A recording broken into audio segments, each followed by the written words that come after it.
Maseches Nedarim Daf is the sixth daf in a row to begin with a Mishnah. The first word on the daf begins a Mishnah. After this, it will not happen in the next daf.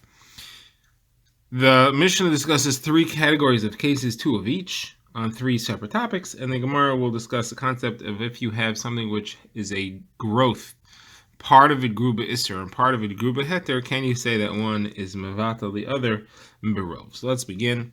The first part of the Mishnah, the first two cases are discussing where you have a replacement of the neder. Does the extension of the original thing that was usher become usher as well? So the first case is where somebody usher's fruits, and then those fruits are replaced with other fruits, either because you sold them or you traded them, or because you planted these fruits and others grew in its place.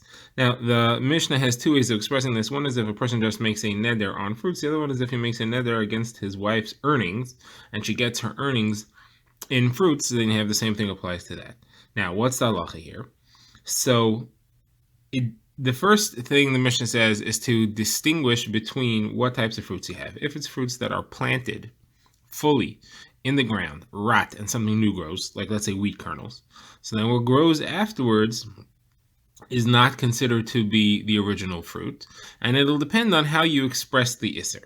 If the isser was expressed as, I'm not getting any hana from these fruits, from these wheat kernels, let's say, so then anything which grows afterwards is considered to be something that was swapped for it. You still get hana from it, but it's not the original thing itself. And whether that's us or not depends on your language. If you said peiros elu, these fruits are usher, or you said konim hein, or you said konim hein al pi, or you said konim hein lifi, so you're ushering them, you're ushering any benefit you get from them. So those wheat kernels and the fruits that grow from them or that you swap them for, those all remain usher. Now, if however you said shani ochav shani toim, you're only ushering eating them or tasting them, so anything which grew from them is mutter, because you never ushered any type of benefit from them. You only ushered eating them, and by putting them in the ground and something growing from them, you're not eating them. Those things that you usher themselves, you're ushering something else, and the isser did not include that. Now, this is all, like we said, only as if this was wheat kernels, and it was something that totally rots. If, however, it was something that grows from the original wheat kernel, from the original isser, like if you plant an onion, so the original onion stays, it just grows more. So there it won't make a difference what language you used. If you said kon and peiros elu, or if you said shani tom, shani ochel, the thing themselves remain extant, and therefore anything which grows additionally is all forbidden. And like we said, the same thing is true if you usher the fruit itself, or if you usher your wife's earnings, and the earnings are paid in those fruits. All right, this is the Mishnah's first group of halachos. Now the Mishnah's second group of halachos is if somebody makes a neder asering part-time. So here it'll depend on how it's phrased. If he says to his wife, I'm not going to have hana on anything you earn from now till Pesach, to be clear, he said, anything you earn,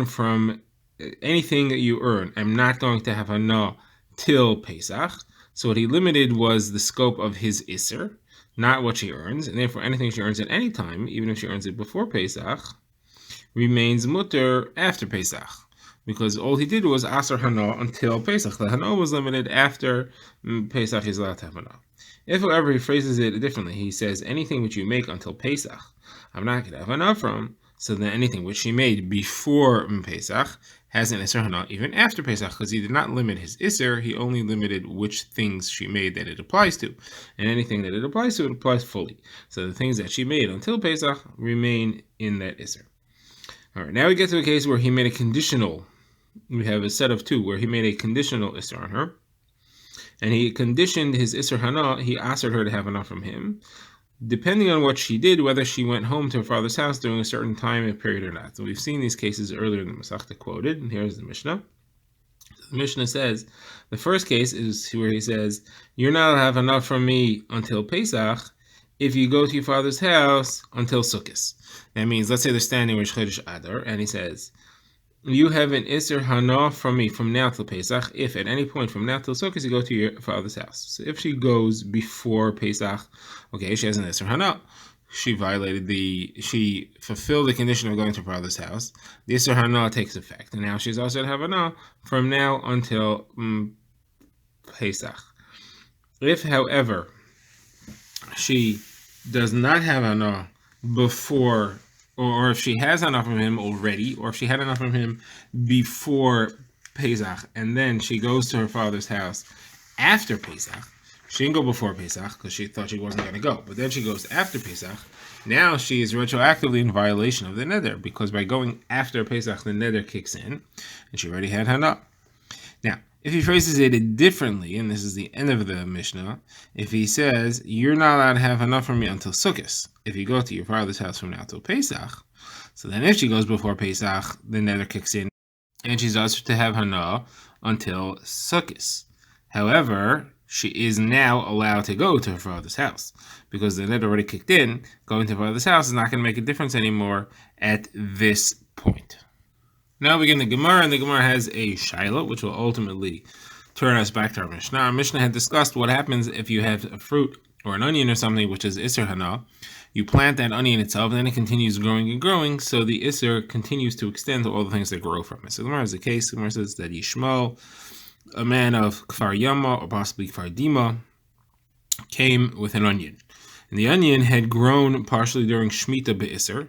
Then he took it and he planted it in the 8th year, so now whatever grows is Beheter, and it grew more in the 8th year than it had from the 7th year. So now you have this onion plant.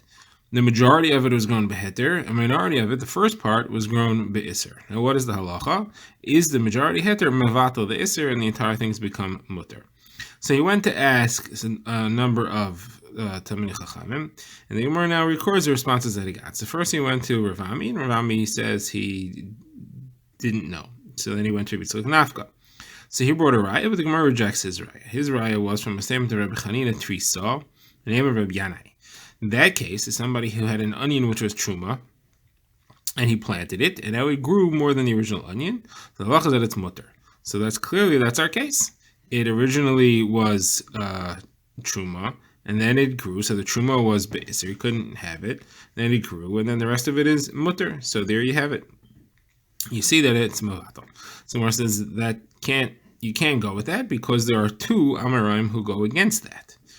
Where do you see two Amoraim going against that? So first of all, you have Rabbi Yirmiyah, possibly Rabbi Zrika, it was Rabbi Yirmiyah, or possibly Rabbi Zrika, who asked that you have two against it. You have Rabbi Avonim of Rabbi Yechanan, who said that if you have a orla plant that gets intertwined and grafts itself onto a non-orla plant, and it grows fruits, even if you have 200 times more of the heter fruits than the Isser fruit, it remains Isser. So the fact that it grew more doesn't take the Isser off. And then you have Rishmol bar Nachmani, bar Rabbi Nachmani of Rabbi Yonason, who says that if you have an onion that you plant in a vineyard, and you pull out the vineyard, and then it continues growing. So while the vineyard was there, it was kilayim and it was aser. Once you pull the vineyard out, the rest is heter. It still remains aser. It doesn't work. It's not mevatelet. So therefore, you still have two proofs against what we said here. So we're still looking for an answer as to what the halacha is here. So the Gemara says he went back to Rav Ami, and Rav Ami this time had an answer of him. Rav Ami said, you have a case of Rav Yitzchak, the name of Rav Yechanan, who said that if somebody has a litra measure of onions, they were already meisered, and therefore they're not chayv and meiser. Then he takes them and he plants them, and they grow. So he has to take meiser now on everything. The new growth, which wasn't meisered, and the old growth.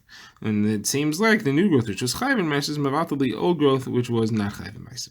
So there you see that the majority is mevatel the minority. So Gemara says this is not a raya. Over there you're going l'chumra. Maybe you only say that the majority is mevatel the minority l'chumra. How do you know that you say l'kula as well in our case to say that the iser shemitah came off? So the Gemara is going to continue bringing more rayas on the subject on the next daf.